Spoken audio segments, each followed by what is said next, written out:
Mtazamaji, na kupeleka moja kwa moja hadi Kenyans in the comment section. Alafu upate hakuchaguliwa kama head boy akiwa Raima. Akasema, I think this is the store for Google answers. Mwingine akakuja na kusema, huyu ndiye kichwa cha habari. Huyu ananyolewa style zote mara moja.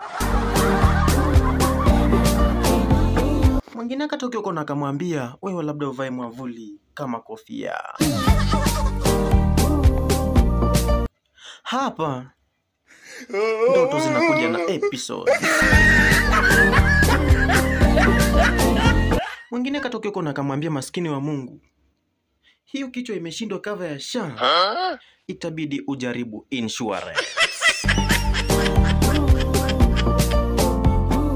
Tukiwa tumetulia namna hiyo, mtazamaji, mwingine alitokea huko na akasema, hii ndio head of department. Wa mwisho naye alimalizia na kusema, huyu akikupiga hedi unazima.